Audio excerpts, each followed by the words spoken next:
My name is Fern, and at 62 years old, I thought I had seen everything life could throw at me.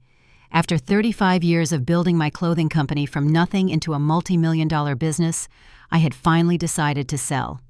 The celebration dinner at my home should have been one of the happiest nights of my life, surrounded by family and friends who had supported me through decades of hard work. But as I watched my daughter-in-law Brielle approach me with a glass of wine, something in her movements made my stomach tighten with an inexplicable sense of dread. Before we dive into this story that changed everything I thought I knew about family trust, I'd love to know where you're watching from today. Please hit that like button if you're ready for a tale that will make you question everything, and don't forget to subscribe because you won't believe how this evening unfolded. Trust me, what happened next will leave you speechless. Building my clothing company from scratch had been the defining journey of my adult life. Back in 1987, I started with nothing but a sewing machine in my garage and a dream that seemed impossible to everyone around me. Those early years were brutal. I worked 18-hour days, 7 days a week, cutting fabric until my fingers bled and my back screamed in protest. The banks rejected my loan applications 13 times before one small community lender finally took a chance on me. The first major crisis hit in 1992 when my main supplier went bankrupt, leaving me with thousands of dollars in unfulfilled orders and angry customers demanding refunds. I remember sitting on my living room floor at 2 a.m, surrounded by invoices and legal papers, wondering if I should just give up. But something inside me refused to quit. I found new suppliers, worked out payment plans with creditors, and slowly rebuilt trust with my customers one order at a time. Through all those years of struggle and eventual success, my son Marcus was my constant source of joy. He grew up understanding the value of hard work, often helping me package orders after school and during summer breaks. Marcus became a certified public accountant, choosing stability over the entrepreneurial risks that had defined my life. At 34, he was everything a mother could hope for: kind, responsible, and genuinely caring. When Marcus introduced me to Brielle 3 years ago, I was immediately charmed. She was 29, stunningly beautiful, with long auburn hair and intelligent green eyes that sparkled when she talked about her MBA and her work in marketing. Brielle seemed perfect for my son, ambitious yet warm, sophisticated, yet down to earth. I remember thinking that finally Marcus had found someone who could match his gentle nature while bringing excitement into his sometimes too serious world. Those first few years after their wedding were filled with such happiness. I was generous with the young couple, perhaps too generous in retrospect. I bought them a beautiful 4-bedroom house in the suburbs as a wedding gift, complete with a garden that Brielle claimed to love. I gifted them a luxury car for their honeymoon trip to Europe, and I covered all their wedding expenses, which exceeded $40,000. Seeing their joy felt like the greatest return on investment I had ever made. Brielle and I developed what I thought was a genuine mother-daughter relationship. We would go shopping together on weekends, she would call me for advice about decorating their new home, and she seemed genuinely interested in hearing stories about building my business. She had this way of listening intently, asking thoughtful questions that made me feel valued, not just as Marcus's mother, but as an accomplished woman in my own right. But sometime around 6 months ago, I began noticing subtle changes in Brielle's behavior. Our conversations became shorter, less frequent. When we did talk, she seemed distracted. Her responses felt rehearsed rather than natural. The warm hugs she used to give me became brief, almost perfunctory. I told myself it was probably just the normal adjustment period that many families go through, or perhaps she was stressed about work. The decision to sell my company had been brewing for months before I finally committed to it. At 62, I was tired of the constant demands of running a business, the late-night phone calls about production delays, the endless meetings with distributors and retail buyers. When Henderson Enterprises approached me with an offer that exceeded even my most optimistic projections, I knew it was time to step back and enjoy the fruits of my decades of labor. Marcus's reaction to the news was everything I had hoped for. His face lit up with pride as I explained the details of the sale over dinner at his favorite restaurant. He talked about how inspiring it was to watch his mother build something so successful from nothing, how he had always admired my determination and business acumen. His genuine happiness for my achievement filled my heart with warmth and validation. Brielle's response, however, struck me as oddly focused on financial specifics. While Marcus celebrated the recognition of my life's work, Brielle immediately began asking detailed questions about the sale price, the timeline for closing, and what I planned to do with the money. Her questions felt calculated, almost like an interview rather than a family conversation. She suggested repeatedly that I should finally relax and enjoy life, which seemed like a natural sentiment, but something about her tone felt slightly off. Over the following weeks, I noticed Brielle making comments about my age and health that seemed inappropriate. She would mention how exhausting it must have been to work so hard for so long, how I deserved to slow down, and how I should consider getting my affairs in order, now that I had the luxury of time. These conversations left me feeling uncomfortable, though I couldn't quite articulate why. The most unsettling incident occurred 3 weeks before the celebration dinner.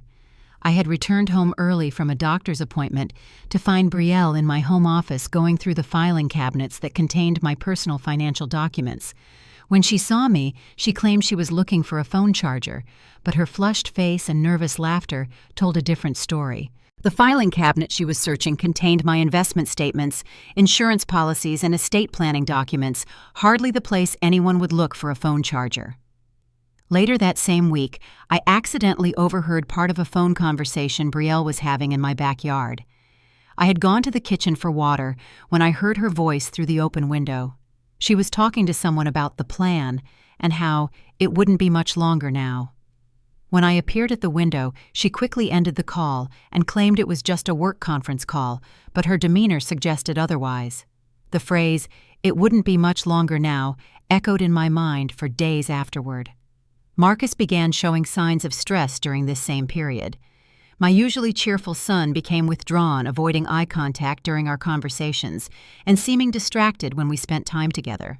When I asked if everything was all right at home, he assured me that he and Brielle were fine, but his forced smile didn't reach his eyes. I sensed tension between them, though neither would admit to any problems. Despite these growing concerns, I decided to proceed with plans for a celebration dinner at my home. Part of me hoped that gathering family and friends in a joyful setting might restore the harmony that seemed to be slipping away from our relationships. I wanted to share this milestone achievement with the people who had supported me throughout my entrepreneurial journey, and I was determined not to let my unnamed anxieties diminish this important moment. Planning the celebration dinner gave me a welcome distraction from my growing unease about family dynamics. I hired Maria, a professional caterer who had served several of my business events, to prepare an elegant 3-course meal featuring my favorite dishes. The menu included herb-crusted salmon roasted vegetables from my garden and a chocolate torte that had been the signature dessert at my company's anniversary celebrations for the past decade. I spent considerable time selecting the wine for the evening, choosing bottles from my carefully curated collection that I had been saving for special occasions. The centerpiece was a 1995 Bordeaux that had been aging in my cellar since Marcus graduated from college. I also selected a crisp Sauvignon Blanc and a smooth Pinot Noir to accommodate different preferences throughout the meal. The guest list included 12 people who had played significant roles in my professional and personal life. Richard Morrison, my attorney for 15 years, had guided me through countless business decisions and contract negotiations. Margaret Chen, my closest friend since our children were in elementary school together, had been my confidant through every major life event. Dorothy and Harold Williams, my neighbors for 20 years, had become like extended family, always ready to help with everything from accepting packages to emergency pet sitting. I also invited several business associates who had become genuine friends over the years. James Patterson, who ran a textile supply company, had been my first major supplier and had extended crucial credit during my company's early struggles. Linda Rodriguez, who managed a chain of boutique stores, had been one of my first significant customers and had helped establish my reputation in the retail market. Marcus arrived 2 hours before the other guests, as he had promised to help with final preparations. However, instead of his usual calm efficiency, he seemed nervous and distracted. He knocked over a wine glass while setting the table, apologized excessively for minor mistakes, and kept checking his phone every few minutes.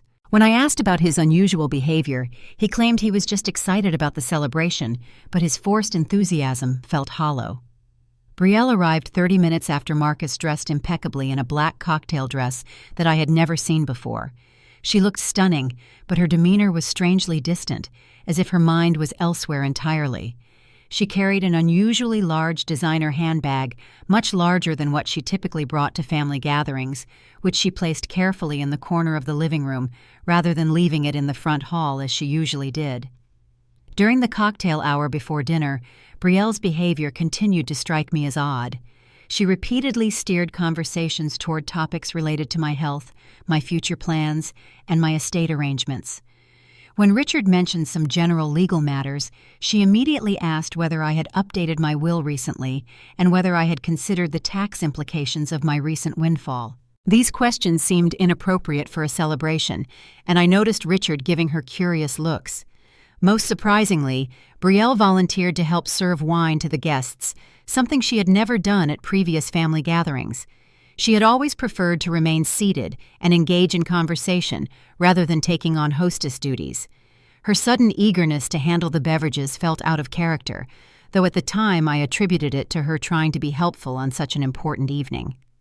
As the guests settled into the dining room and I prepared to make a toast about my company's sale and my gratitude for everyone's support over the years, I felt a mixture of joy and apprehension that I couldn't quite explain.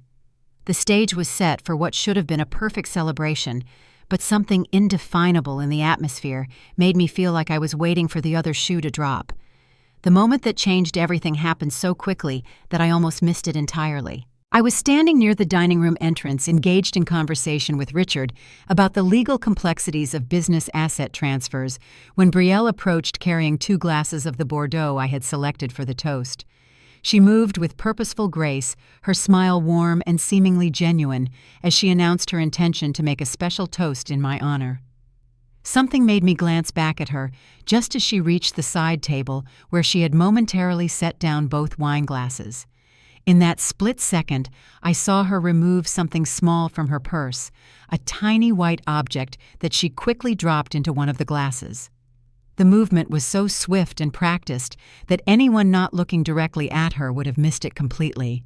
But I saw it clearly, and my blood turned to ice. My mind struggled to process what I had just witnessed.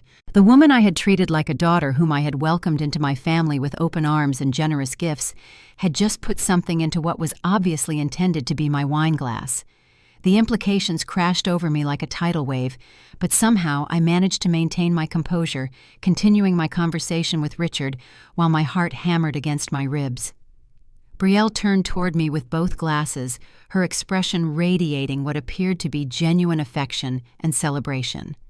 She approached with that same warm smile I had grown to love over the past 3 years, talking about how proud she was to be part of our family and how much this achievement meant to all of us. Her performance was flawless, and I realized with chilling clarity that she had probably been performing for much longer than I had ever suspected. As she handed me the glass that I now knew contained more than just wine, I forced myself to smile and accept it graciously. Every instinct screamed at me to confront her immediately, to demand an explanation, to alert the other guests to what had just occurred. But something deeper and more strategic held me back. I needed to understand the full scope of what was happening, and I needed to protect myself without creating chaos that might allow her to escape accountability. I lifted the glass to my lips and pretended to take a small sip, making appreciative sounds about the wine's quality while barely allowing any liquid to touch my tongue. The Bordeaux tasted normal, which meant that whatever she had added was designed to be undetectable by taste, at least initially. This level of planning and preparation made my skin crawl with the realization that this was not a spontaneous decision, but rather a calculated action. When Dorothy asked me about the location of the guest bathroom, I saw my opportunity. As I turned to point her in the right direction, I used the movement as cover to quickly switch my glass with the one Brielle had set on the side table for herself. The exchange took less than 3 seconds, and when I turned back to face the group, I was holding her glass while she remained unaware that her intended victim now held the safe wine. The rush of adrenaline from successfully making the switch was immediately followed by a wave of anxiety about what would happen next. I had no idea what substance she had used or how quickly it would take effect. Would she notice the switch before drinking from the tainted glass? Would the effects be immediately obvious or subtle? Most importantly, what exactly had she been trying to accomplish by drugging me at a celebration surrounded by witnesses? The first 15 minutes after switching the glasses felt like hours, as I hyper-vigilantly observed every detail of Brielle's behavior while trying to maintain normal conversation with my other guests. I continued to pretend to drink from my glass, taking tiny fake sips and complimenting the wine's exceptional quality. Brielle seemed relaxed and confident, occasionally glancing at me as if waiting for something to happen, but showing no signs that she suspected her plan had been disrupted.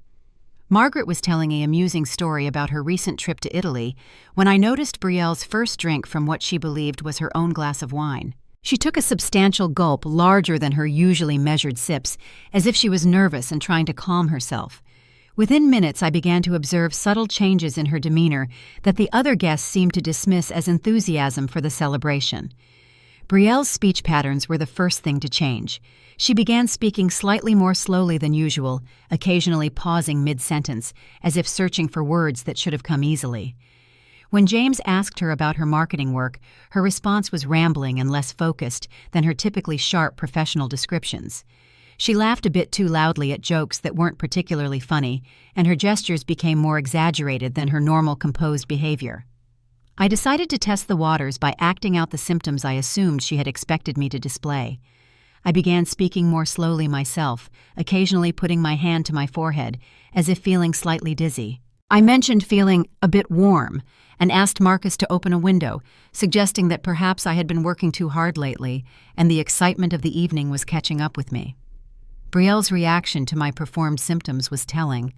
She watched me intently, and I could see a flicker of confusion in her eyes as I appeared to be experiencing effects that seemed milder than whatever she had anticipated. She began drinking more frequently from her glass, perhaps thinking that if I wasn't showing enough symptoms, she needed to maintain her own normal behavior to avoid suspicion. By the 30-minute mark, Brielle's condition had progressed significantly.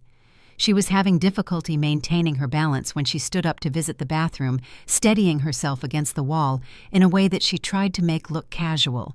When she returned, she sat down more heavily than usual and had to concentrate visibly on simple tasks like cutting her salmon or reaching for her water glass. Marcus began expressing concern about his wife's apparent overconsumption of alcohol. Brielle quickly deflected his attention by claiming she was just tired from a stressful work week and perhaps the wine was affecting her more than usual because she hadn't eaten much that day. Her explanation sounded reasonable enough to satisfy the other guests, but I could see the worry growing in Marcus's eyes as he watched her struggle to maintain normal conversation. The most disturbing moment came when Brielle attempted to engage me in conversation about how I was feeling. She asked pointed questions about whether I was experiencing any dizziness, fatigue, or disorientation, framing her concern as natural worry about my well-being after such a big life change. Her persistence in trying to determine my condition confirmed that she had expected specific symptoms to appear by this point in the evening. I excused myself to the bathroom, claiming I needed a moment to clear my head, which seemed to satisfy Brielle's expectations. While alone, I quickly called my family physician, Dr. Reynolds, who had been treating me for 15 years. I briefly explained that someone had put an unknown substance in my drink and asked what symptoms I should watch for. He advised me to seek immediate medical attention, but I told him I needed to see this situation through to understand what was really happening. He reluctantly agreed to stay available by phone and advised me to call 911 immediately if I experienced any serious symptoms. When I returned to the dining room, I found Brielle slumped more noticeably in her chair, her earlier attempts at maintaining normal conversation now clearly requiring tremendous effort. The other guests were beginning to exchange concerned glances, and I knew that whatever substance she had intended for me was about to reveal its full effects through her own consumption. The transformation in Brielle's condition over the next 20 minutes was both dramatic and deeply disturbing to witness. What had started as subtle changes in her speech and coordination escalated into obvious impairment that could no longer be dismissed as simple overindulgence in wine.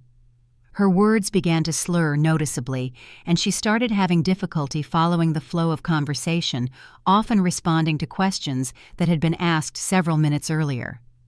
When Harold began discussing his recent retirement from teaching, Brielle suddenly interrupted with a completely unrelated comment about not having to wait much longer, her voice thick and her eyes unfocused.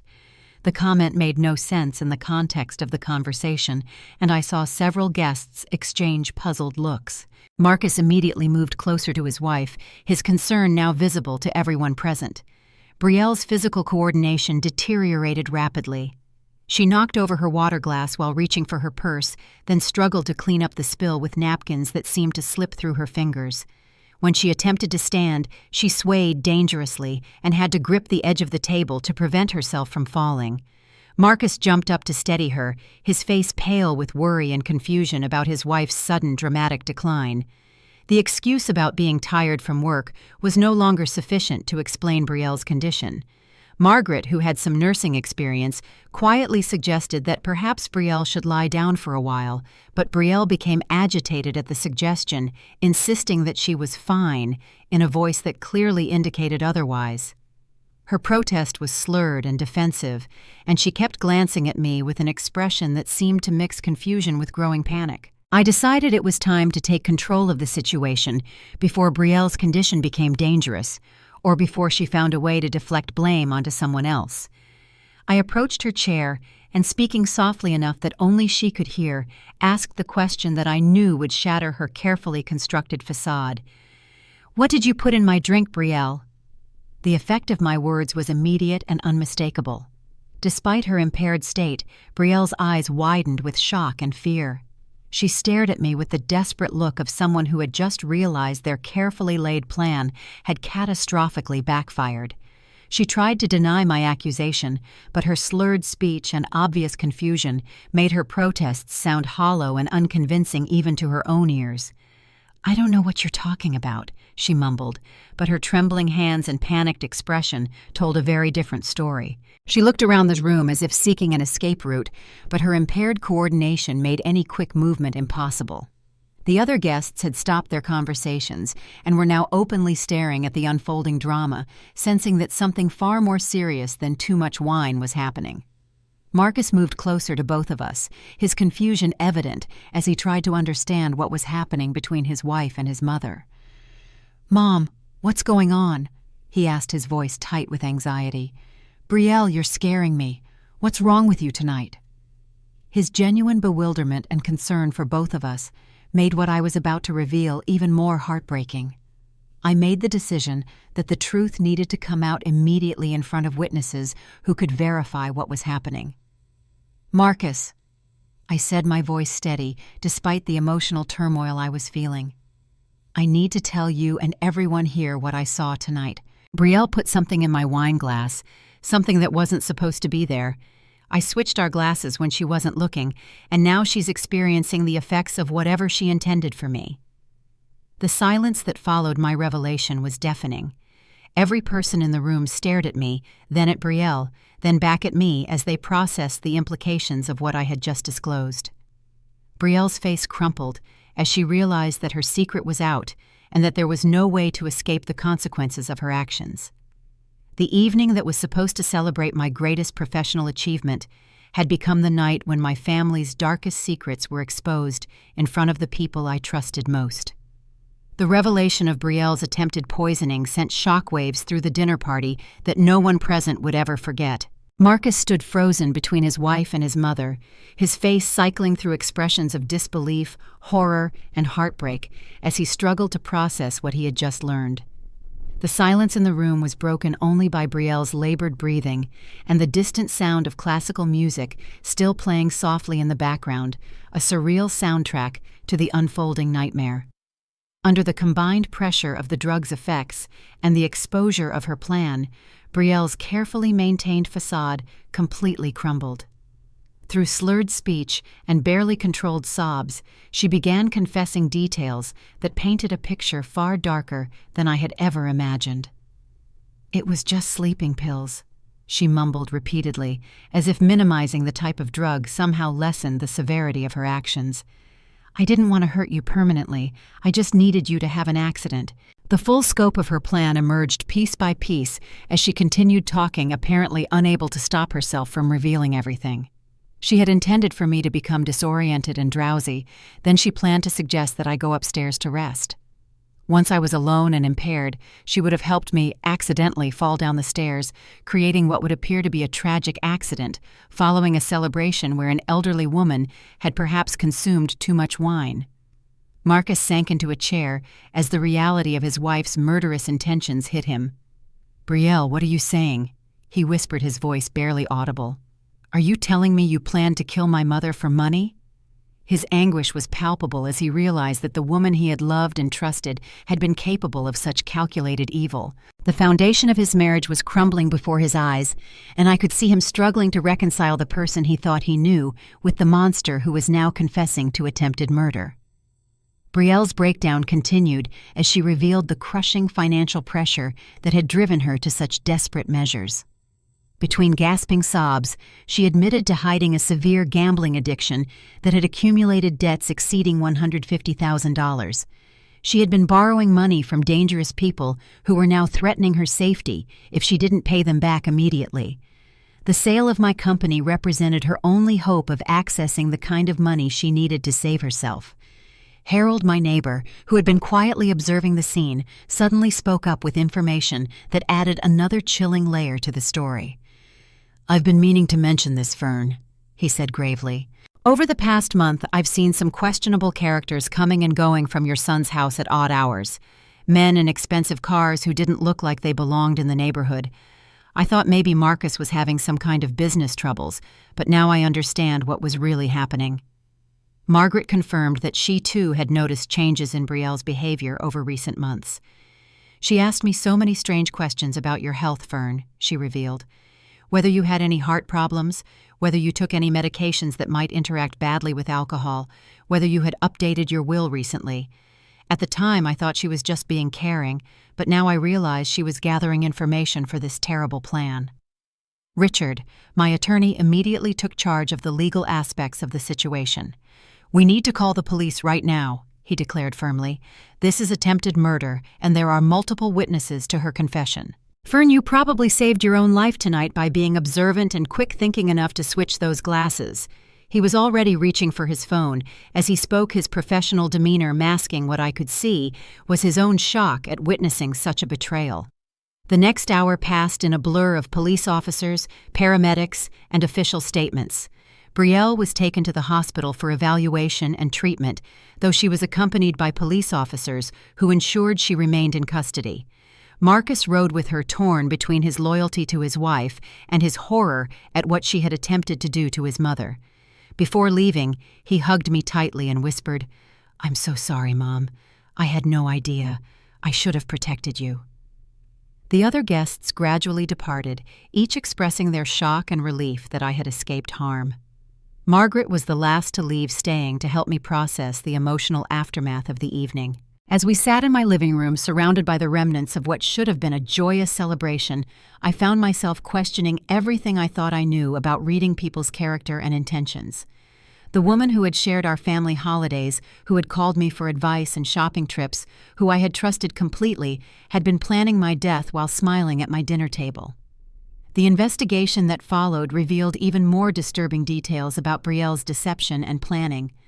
Police found internet searches on her computer about drug interactions, inheritance laws, and how to make deaths appear accidental. They discovered that she had been researching my daily routines, my health conditions, and even the layout of my house to plan the most believable accident scenario. The level of premeditation was staggering and made her eventual conviction on charges of attempted murder almost inevitable. The months following that terrible evening were among the most challenging of my life, requiring me to rebuild not only my sense of security, but also my faith in family relationships and my ability to trust my own judgment. Marcus moved back home temporarily, both to support me through the legal proceedings and to process his own trauma from discovering that his wife had been planning to murder his mother for financial gain.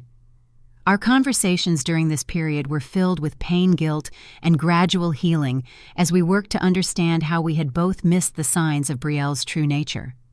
The legal process was lengthy and emotionally draining, but ultimately provided the closure and justice that the situation demanded. Brielle's trial lasted 3 weeks, during which prosecutors presented overwhelming evidence of her premeditated plan to murder me and make it appear accidental. The jury deliberated for less than 4 hours before finding her guilty of attempted murder in the first degree.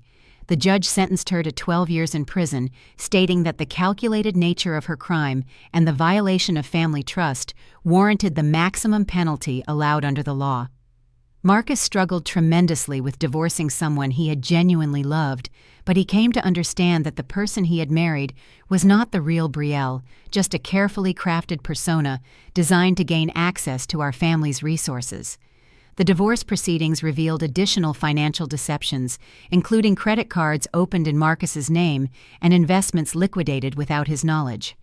By the time everything was sorted out, Marcus was relieved to escape with his own financial stability intact, though the emotional scars would take much longer to heal. During this difficult period, I made several important decisions about how to move forward with my life and my newfound wealth.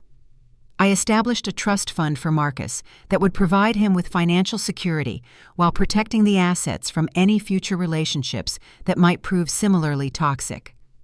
I also donated a substantial amount to organizations that support gambling addiction recovery and domestic violence prevention, hoping that some good could come from our family's painful experience. The experience fundamentally changed my perspective on wealth and its potential to corrupt relationships. I realized that my generosity, while well-intentioned, had enabled Brielle's sense of entitlement and had perhaps made her view me more as a financial resource than as a person deserving of love and respect. I learned the importance of setting boundaries and watching for red flags, even with people I wanted to trust completely. One of the most profound lessons I learned was about the nature of forgiveness and its relationship to healing. Initially, I felt consumed by anger and betrayal emotions that were eating away at my peace of mind and preventing me from enjoying the fruits of my life's work. Through counseling and deep reflection, I came to understand that forgiveness was not about excusing Brielle's actions or minimizing their severity, but about freeing myself from the burden of carrying hatred and resentment. Forgiving Brielle was ultimately an act of self-preservation rather than kindness toward her. It allowed me to reclaim my emotional freedom and to focus on building positive relationships and experiences rather than being defined by her betrayal. This doesn't mean I trusted her or wanted a relationship with her. It simply meant that I refused to let her actions continue to poison my present and future happiness. Marcus and I emerged from this ordeal with a stronger relationship than we had ever had before. The crisis forced us to communicate more honestly about our feelings, fears, and expectations for family relationships. We learned to balance love and generosity with healthy skepticism and appropriate boundaries. Our shared experience of betrayal and survival created a bond that I believe will withstand whatever challenges life might bring in the future. I began using my retirement years in ways that brought me genuine fulfillment rather than just comfort. I traveled to places I had always wanted to see but never had time for during my working years. I volunteered with organizations that helped women start their own businesses, sharing the knowledge and experience I had gained over decades of entrepreneurship. I cultivated deeper friendships with people like Margaret, who had proven their loyalty and authenticity through both good times and crises. Perhaps most importantly, I learned to trust my instincts again. The subtle unease I had felt about Brielle's changing behavior had been my intuition trying to warn me of danger. By dismissing those feelings in favor of maintaining family harmony, I had nearly enabled my own murder. Now I listen more carefully to that inner voice and take appropriate action when something feels wrong, even if I can't immediately articulate why. The celebration dinner that was supposed to mark the end of my working life, instead, became the beginning of a new chapter, defined by wisdom, caution, and a deeper appreciation for authentic relationships. While I would never have chosen to learn these lessons through such a traumatic experience, I emerged stronger, wiser, and more capable of protecting myself while still remaining open to genuine love and connection. Money, I learned, can reveal people's true character in ways that nothing else can. Some people like Marcus remain grounded and grateful regardless of their financial circumstances. Others, like Brielle, view wealth as something they deserve rather than something to be earned, and they will go to horrifying lengths to obtain it. The key is learning to distinguish between these types of people before they have the opportunity to cause irreparable harm. True family bonds, I discovered, cannot be purchased with generosity or poisoned by greed. The people who genuinely care about you will celebrate your success without calculating how it benefits them. They will be concerned about your well-being without viewing your mortality as their opportunity. These are the relationships worth nurturing and protecting while remaining vigilant against those who would exploit love and trust for personal gain. Sometimes the greatest betrayals teach us the most valuable lessons about ourselves, our relationships, and our capacity for survival and growth. While I wouldn't wish such an experience on anyone, I am grateful for the wisdom it provided and for the reminder that even in our darkest moments, we have the power to protect ourselves and choose how we respond to those who would harm us. Have you ever had to trust your instincts when something felt wrong about a family member or close friend? Have you experienced a moment when someone's true character was revealed in a way that shocked you? I'd love to hear your thoughts and experiences in the comments below. If this story resonated with you or taught you something valuable about trusting your instincts, please give it a like and share it with someone who might benefit from hearing it. And don't forget to subscribe for more true stories about life's unexpected challenges and how we can overcome them with wisdom and courage. Thank you for listening, and remember that sometimes our greatest trials become our most valuable teachers. Stay safe, trust your instincts, and never underestimate your own strength to survive and thrive through whatever life brings your way.